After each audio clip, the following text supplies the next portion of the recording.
Podlasie graniczy z Białorusią i Litwą. 20 200 km² terenu. Najmniej zurbanizowana, północno-wschodnia część Polski. To naprawdę piękny region, w którym natura jest na pierwszym planie. Jednak tym razem nie przyjechaliśmy tutaj turystycznie. Mamy jeden cel. Chcemy wciągnąć Cię w bagno.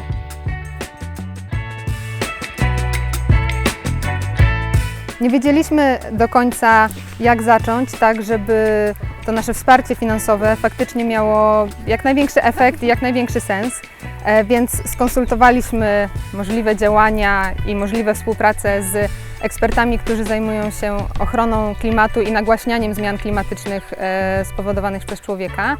I oni powiedzieli nam, że jeśli naprawdę chcemy spowodować realną zmianę i pomóc organizacjom, które działają w najsensowniejszy sposób, wtedy powinniśmy skupić się na wsparciu mokradeł i zaangażowaniu się w działania, które mają na celu ich ochronę i odnawianie.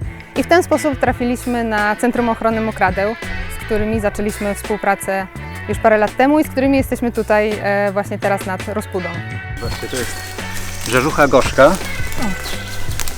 I po prostu znakomita moim zdaniem. Znacznie lepsza niż ta rzeżucha, którą się w domu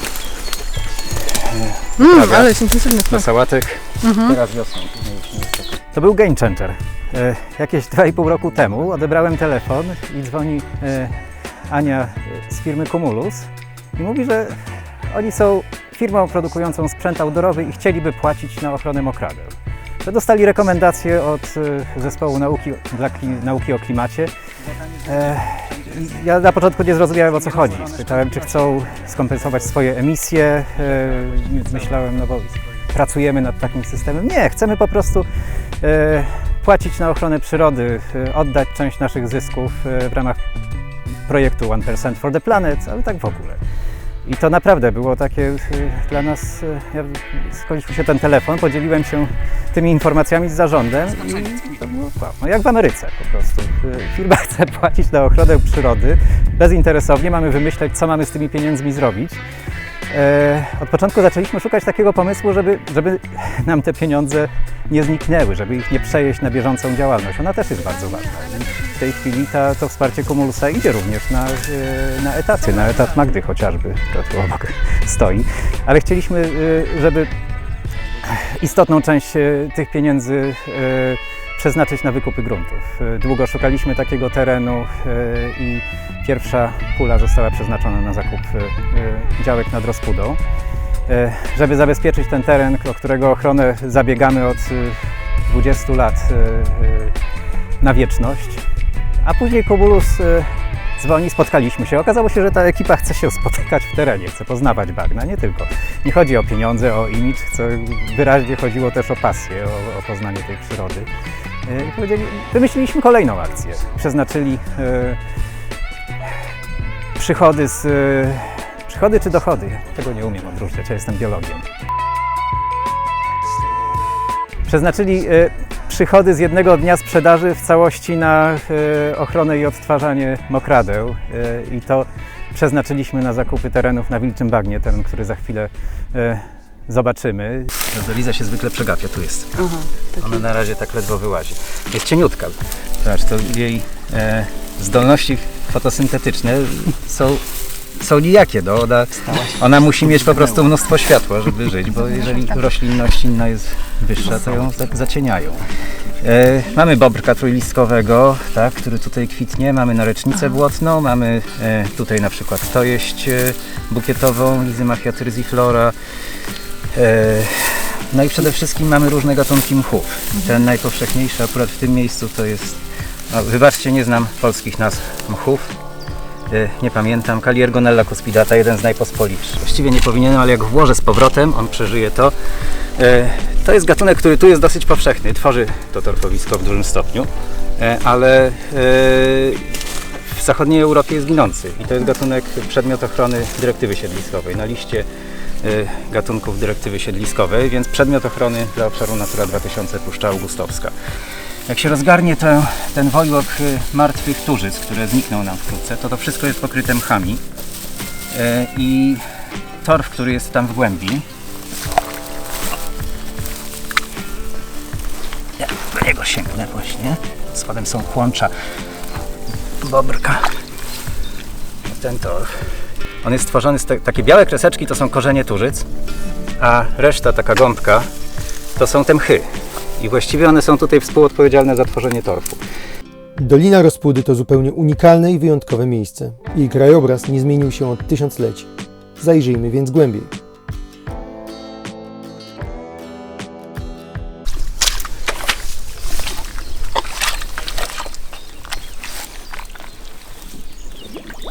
Ten bąble to metan. Teraz otwieram ten świder i część jest pusta, a to, co wyciągnąłem, wypełnia tylko fragment tej przestrzeni.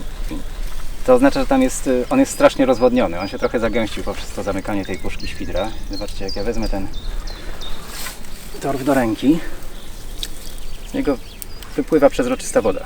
Tak? Moja ręka się nie brudzi, tu jest trochę materii organicznej. To też jest ewenement. Rozłożone torfowisko mi tego nie dało. I teraz jak na to spojrzeć, ja muszę uzbrojonym okiem. To są po prostu szczątki roślin, mchy i turzyce.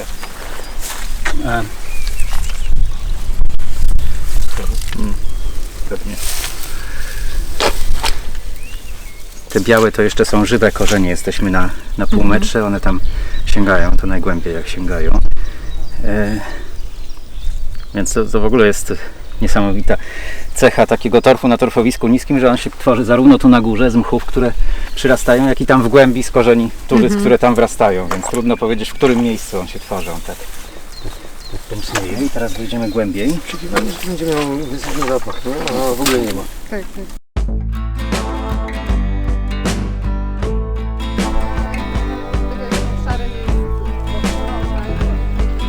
Parku Narodowym wiele się nie zmienia. Są przebarwienia, że jest trochę jaśniej, trochę, bo tu trafiamy na jakiś bardziej mszysty fragment. Zobaczcie, tu są same mszaki, tutaj nie ma korzeni turzyc.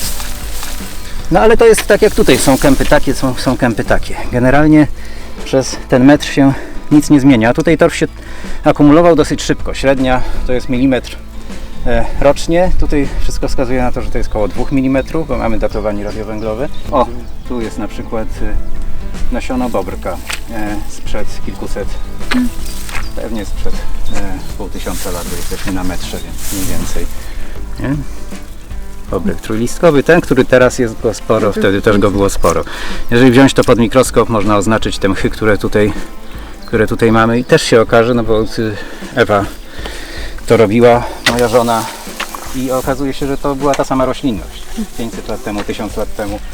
Więc to też jest niesamowite, że my jesteśmy w miejscu, które wiemy, że się przez ostatni 1000 lat nie zmieniło.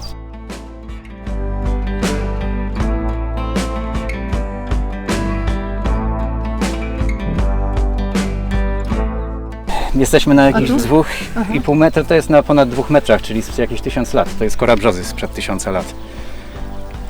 Tak, rosła tu, kiedy zaczynało istnieć państwo polskie.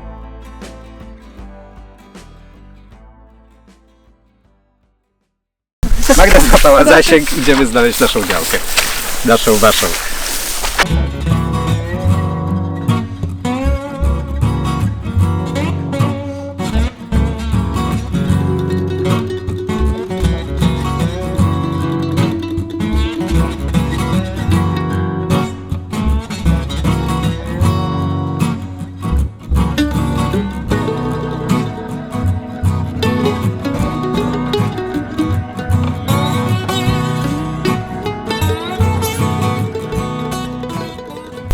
Pasek naszej działki. To jest pasek naszej działki. I ona idzie w tamtą Możemy iść stronę teraz wzdłuż. i po drugiej stronie rzeki. A potem jest przerwa jednej działki i znowu kolejny pasek. Tak, znaczy...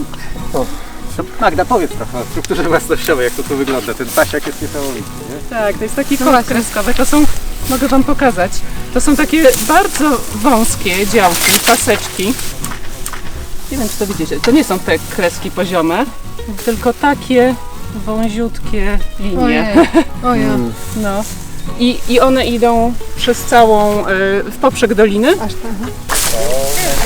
Idziemy właśnie wzdłuż działki wykupionej przez Centrum Ochrony Mokradł, która biegnie od jednego skraju doliny w poprzek aż do samego końca.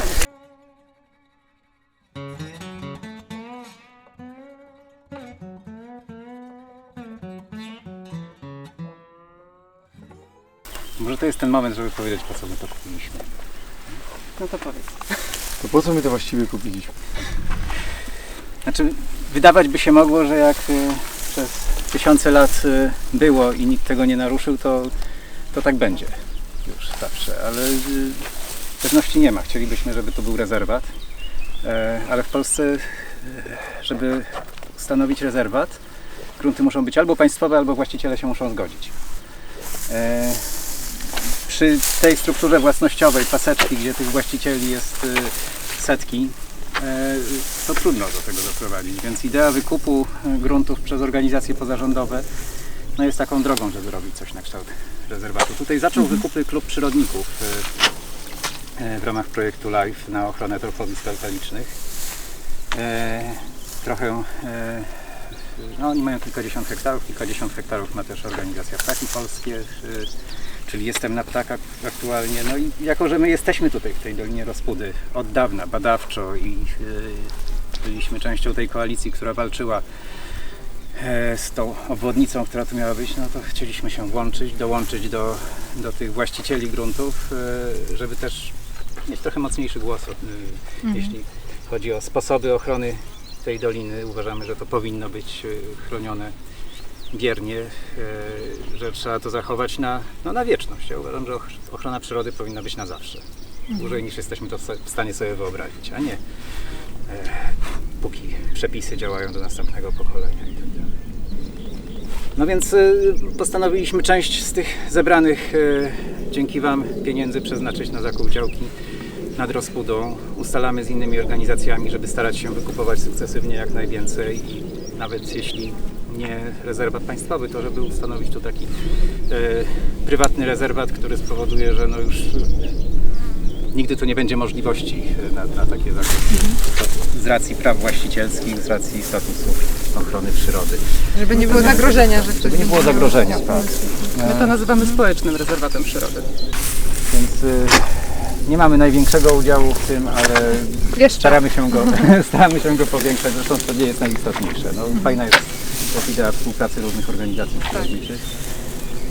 Ostatnio WWF też się włączył w zbieranie pieniędzy na rzecz wykupów i Klub Przyrodników wspólnie z nimi kupił tutaj fragment. Spotykamy się, rozmawiamy o tym, jak sprawić, żeby to miejsce było chronione jak najlepiej, żeby przyspieszyć ten proces, przede wszystkim, żeby ustanowić jeden plan ochrony, nawet jeśli on nie będzie formalnym planem ochrony rezerwatu, to żebyśmy go przyjęli jako społeczny właściciel. I z punktu widzenia atrakcyjności tej przestrzeni najlepiej zostawić go w zasadzie w stanie nienaruszonym i dbać o to, żeby nikt tu nie ingerował. Takie jest nasze zdanie. Ona wierna, no i zwłaszcza, że jest to ostatnie tej wielkości nienaruszone hydrologicznie torfowisko, więc po pierwsze wysycone, mnóstwo tu jest gatunków rzadkich, ginących, którym nie dzieje się krzywda, które są u siebie, a po drugie z punktu widzenia obserwacji naukowych, jeśli chcemy wiedzieć, jak torfowiska będą reagowały na zmiany klimatu obecnie, jak przebiega naturalna dynamika, fluktuacja zmian na takim torfowisku, to musimy mieć coś, co nie ingeruje człowiek, na co nie wpływają jakieś znacząco ingerencje z zewnątrz w otaczającym krajobrazie i to jest takie miejsce. I nawet nie trzeba daleko szukać, tam widać chorągiewki, które oznaczają jakieś miejsca monitoringowe z projektu holenderskiego, jak żeśmy ostatnio zobaczyli. Tak, to jest projekt naukowców z Nijmegen-Polanii. Jak to jest prawnie zabezpieczone, że jeżeli na przykład, nie wiem, Ptaki albo Klub Przyrodników kupuje taką działkę, jak to jest zabezpieczone, że komuś nie zmieni się pogląd na to? Jedyna gwarancja to Statut, tak. No, status organizacji jako organizacji pożytku publicznego i statut, Zapis w statucie, zapis w statucie, że celem jest ochrona przyrody. i że w wypadku, gdyby organizacja uległa rozwiązaniu, to przekaże te grunty innej organizacji, która zajmuje się głównie ochroną przyrody. My też mamy taki zapis w statucie. A notarialne zapisy jakieś tam też są tutaj? W akcie notarialnym też mamy taki zapis, że te grunty są na zawsze na ochronę przyrody i gdybyśmy rozwiązali organizację, to przekażemy te grunty innej organizacji przyrodniczej. Pozostał nam już ostatni, najprzyjemniejszy punkt wizyty na bagnach Rozpudy. Obowiązkowy skok do chłodzących wód rzeki.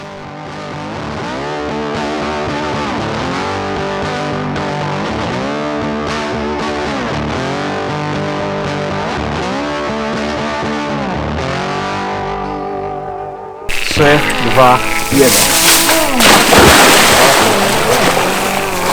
Elegancko, ja! No, cieplejsze niż ten, myślałem. Skakiwanie.